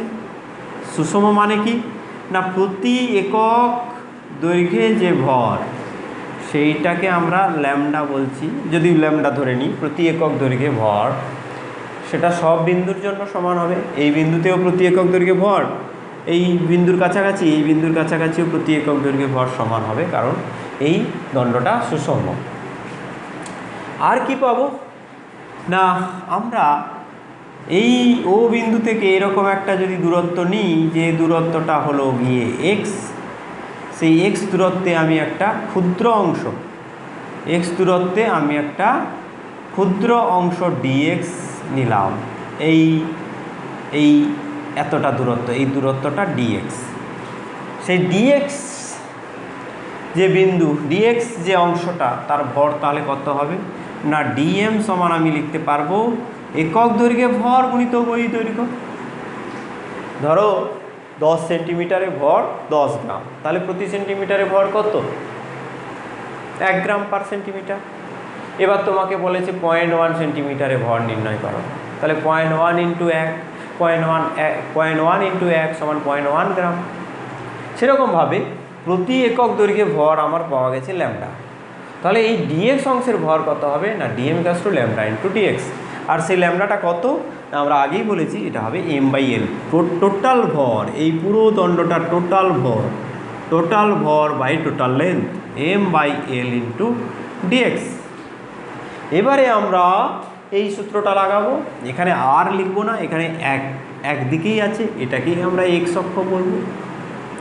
এই এক্স অক্ষ বরাবর এখানে এক্স ইকুয়ালস টু 0 আর এখানে x equals to l. X equals to 0 আর এক্স ইকুয়ালস টু এল এর মধ্যে এই ভরটা ডিস্ট্রিবিউটেড আছে এবং সেটা কন্টিনিউয়াসলি ডিস্ট্রিবিউটেড আছে। শুধু তাই নয়, কন্টিনিউয়াস এবং ইউনিফর্ম সুষমভাবে ডিস্ট্রিবিউটেড রয়েছে। তাহলে এক্স ইকালস টু আমি এখানে লিখব 1/m integration x into DM.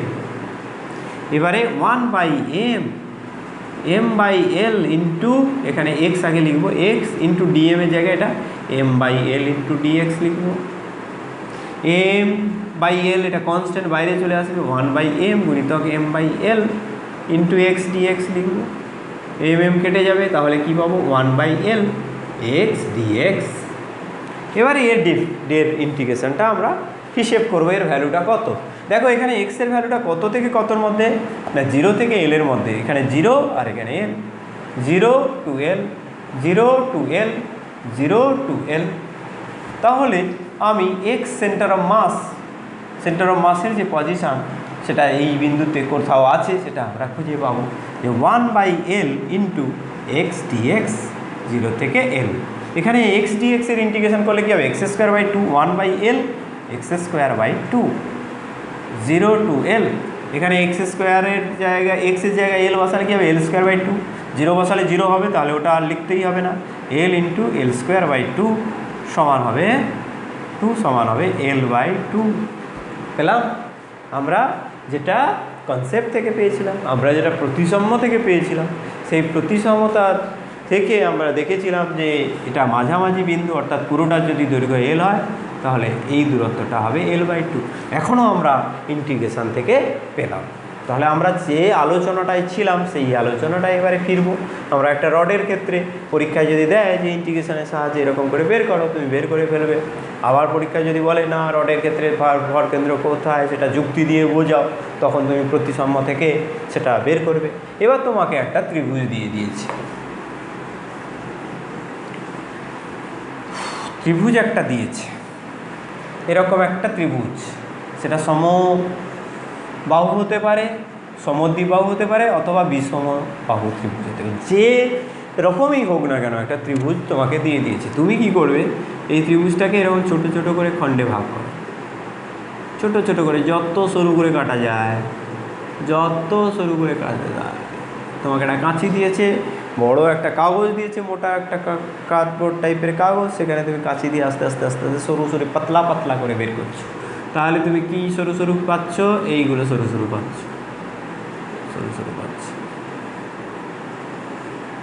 এবার এইগুলো যদি অনেক পাতলা হয়, খুব ক্ষুদ্র হয়, তাহলে তুমি বলবে কি এইটার লেন্থ আর এটার লেন্থ সমান। কিন্তু এটার লেন্থ আর এটার লেন্থ সমান বলতে পারবে, এই নিচেরটার লেন্থ কখনোই বলতে পারবে না।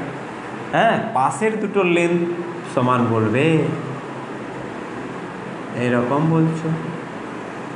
কি আঁকছি, কি আঁকছি বলো, বলো কি আঁকছি না। দেখো এই যে একটা অংশ, যে কোনো একটা অংশকে যদি আমি টার্গেট করি, সেই অংশটা কীরকম হবে, একটা আয়তকার হবে। কেন স্যার, এইগুলো তো ট্রাপিজিয়ামের মতো দেখাচ্ছে। আরে বাবা, এটা যখন খুব ছোট ছোট করে কাটবে তখন তো এটা ডিস্টেন্স কমে যাচ্ছে। ছোট দুটো ডিস্টেন্স কমে যাওয়া মানে সেটাকে দেখাবে কীরকম, এই রকম হবে। তাহলে এটাকে আমি কি বলবো এখন, রড বলবো, দণ্ড বলবো।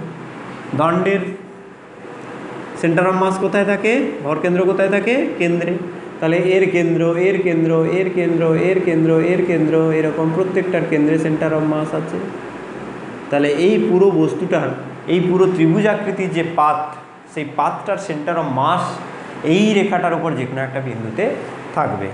তাহলে স্যার কি হলো, একটা রেখার উপরে একটা বিন্দু বলে দিলেন, তো হাজার লক্ষ লক্ষ কোটি কোটি অসীম সংখ্যক বিন্দু থাকতে পারে, তাহলে কি আর সেন্টার অফ মাস বলা হলো? স্যার এটা আপনি ঠিক করলেন না। আরে বাবা, একটু অপেক্ষা করো। এখানে তুমি এই যে চতুর্ভুজ আকৃতি প্লেটটা দেওয়া হয়েছিল, এবার তুমি এইদিকে কাটিং করো। এরকম কাটিং করলে এর মাঝখানে বিন্দু বিন্দু বিন্দু বিন্দুকে পাওয়া যাবে। তাহলে এই সকল বিন্দুর কোনো একটা বিন্দুতে সেন্টার অফ মাস আছে, আবার এই বিন্দুগুলোর যে কোনো একটা জায়গায় সেন্টার অফ মাস আছে বলছি, তার মানে কমন কোনটা, এই বিন্দুটাই হলো দুটো রেখার কমন।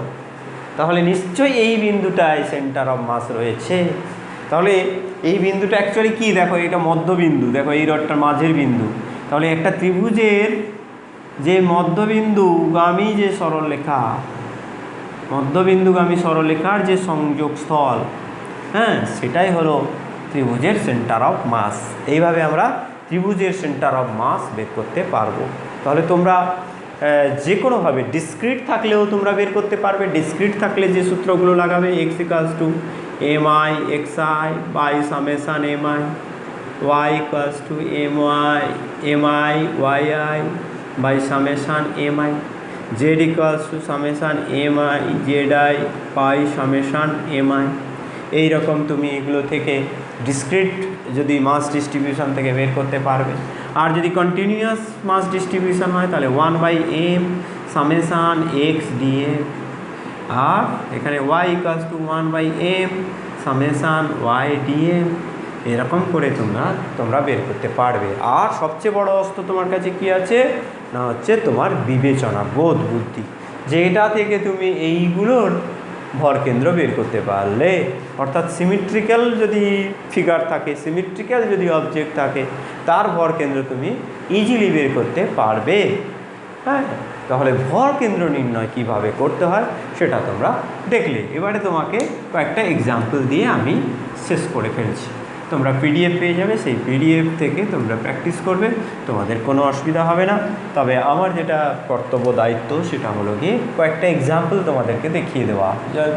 যথেষ্ট বড় হয়েছে এই ভিডিওটা, কিছু করার নেই, আমারও মাথা ঘোরাচ্ছে, কিছু করার নেই, তোমাকে আলটিমেট শিখতে হবে।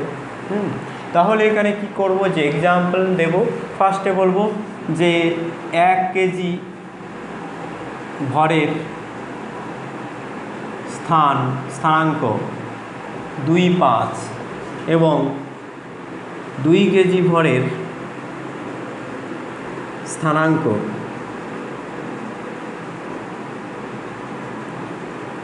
2.8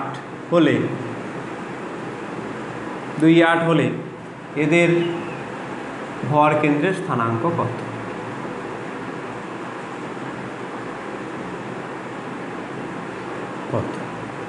দেখো তুমি জানো যে x1 এটা x2 y1 y2, তাহলে x ইকুয়ালস টু কী হবে, m1 x1 plus m2 x2 by m1 plus m2। এটা থেকে তুমি x এর ভ্যালু পেয়ে যাবে। x এর ভ্যালু কত পাবে, m1টা হচ্ছে 1 কেজি, 1 গুণিতক 2 প্লাস এটা 2 কেজি, 2 গুণিতক 2 বাই কত হবে, m1 plus m2 1 plus 2, 1 plus 2, তাহলে 2 দুগুণে 4, 2 6, 4 2 6, 6/3 সমান হবে 2 মিটার। আর y ইকুয়ালস টু কী হবে, m1 y1 plus m2 y2 by m1 plus m2। এবার কী হবে, m1টা কত, 1 কেজি, y1 5, m2টা কত, 2 কেজি, y2টা 8 বাই 1 প্লাস 2 সমান হবে 5, আর 8 দুগুণে 16, 8 দুগুণে 16 5 21, 21/3 সমান হবে 7 মিটার। তাহলে এখানে ভর কেন্দ্রের স্থানাঙ্ক xy ইকুয়ালস টু আমরা লিখব 2,7 মিটার।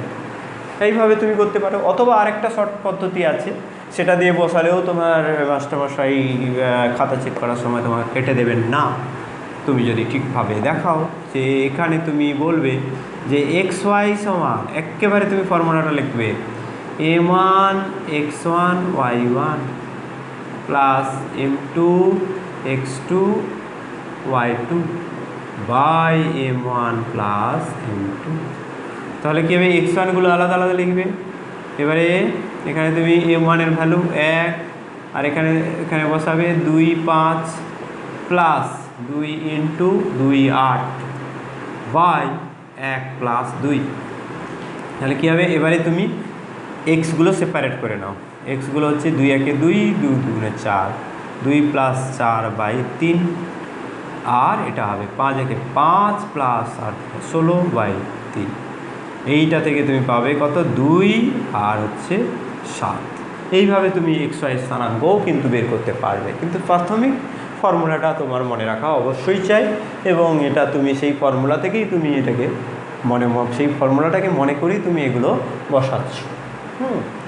এবারে তোমাকে বলবে 1 কেজি ভরের স্থান ভেক্টর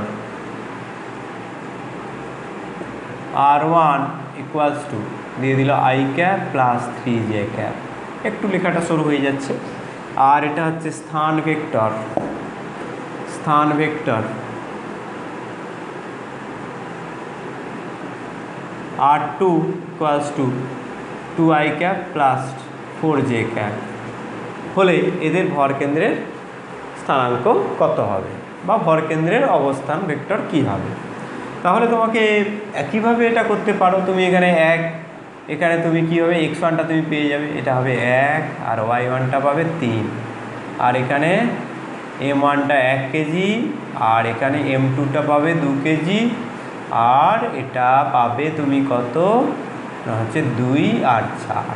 এইভাবে তুমি করতে পারো, 1 প্লাস 2 এইভাবে তুমি অবশ্যই করতে পারো, কোনো অসুবিধা নেই। তাহলে তুমি এখানে কি পাচ্ছ, 1 প্লাস 4/3, আবার 2 3 একে 3 প্লাস 2 4 8/3। তাহলে কী হবে, এখানে 5-এর 3, 11-র 3 একক। এইভাবে পাবে। অথবা তুমি এটাকে এইভাবে করবে, যেভাবে তুমি ফার্স্ট যে 3 ডাইমেনশনালের যে তুমি ফর্মুলাটা পেয়ে গেছো, r equals to m1 r1 plus m2 r2 by m1 plus m2। r1 equals to কত, m1 ইকুয়ালস টু কত 1, r1 ইকুয়ালস টু একদম বসিয়ে দেবে i 3j ক্যাপ, আর m2 ইকুয়ালস টু কত 2, r2 কত 2i cap plus 4j cap by m1 plus m2 1 plus 2 বসিয়ে দাও, দিয়ে তাহলে i 1i প্লাস 4i, তাহলে 5i cap 3j cap plus 8j cap 11j cap by 3। তাহলে কী হবে, 5/3 i cap plus 11/3j cap. এইটা হলো আর ভেক্টর। তাহলে আর ভেক্টর জানা থাকলে তাহলে স্থানাঙ্ক জানা থাকবে, xy ইকুয়ালস টু 5-এর 3 আর 11-র 3। আর আমি পারছি না, একটু অস্বস্তি ফিল করছি। যাই হোক, তোমরা এগুলো পেরে যাবে, আশা করব যে এগুলোতে কোনো অসুবিধা হবে না। এরকম তোমরা যাবতীয় প্রবলেম সলভ করতে পারবে যদি একটু মন দিয়ে এগুলো দেখো, প্র্যাকটিস করো। মূল কথা তোমাকে প্র্যাকটিস, বুঝে নিলে চলবে না, শুধু তোমার মনের মধ্যে রাখতে হবে। তুমি আজকে বুঝে যাচ্ছ, কালকে কিন্তু ভুলে যাবে যদি তুমি প্র্যাকটিস করে না নাও। অবশ্যই তোমরা প্র্যাকটিস করে নেবে। আর আমরা জানি যারা তোমরা আমার এই ভিডিও লেকচার্স দেখছো, প্রত্যেকেই তোমরা বেস্ট, ভালো স্টুডেন্ট, ভালো ছাত্র। তোমরা আস্তে আস্তে তোমাদের যে গ্রিপ ফিজিক্সে, সেই গ্রিপটা নিশ্চয়ই তোমরা স্ট্রেনদেন করতে পারছো। এটা নিয়ে আমার কোনো সন্দেহ নেই, কারণ তোমরা ফিজিক্স টপ বা ফিজিক্স টাইমে পড়ছো। তোমাদের কোনো রকম কোনো সমস্যা হবে না। সমস্ত প্রিপারেশান কিন্তু তোমরা এই ভিডিওগুলো থেকে পাবে এবং তার সঙ্গে পিডিএফ থাকবে। সেই পিডিএফগুলো যদি তোমরা করে ফেলতে পারো, তোমাদের কোনো রকম সমস্যা হবে না। তোমরা দেখবে যেগুলো প্রিভিয়াস ইয়ারে নিট, জেই বা অন্যান্য জেনপা বা KVPY এগুলোতে যে সমস্ত প্রশ্ন আসে, সেই প্রশ্নগুলো ইজিলি সলভ করতে পারবে যদি এই এক্সাম্পলগুলো তোমরা নাও, বা এই ফর্মুলা যেগুলোকে আমরা অ্যাডাপ্ট করার চেষ্টা করছি, এগুলো তোমরা নিতে পারো। আমি আজকের আর বেশি এক্সাম্পল দিলাম না, ভিডিওকে বড় করলাম না, আর আমার তবিয়তকে খুব খারাপ হতে দিলাম না। আজকে এই পর্যন্ত রেখে আমি শেষ করলাম। এরপরে আমি ভরকেন্দ্রের গতি এই অংশটা নিয়ে তোমাদের সামনে হাজির হব। Wish you all the best. সবাই ভালো থাকো।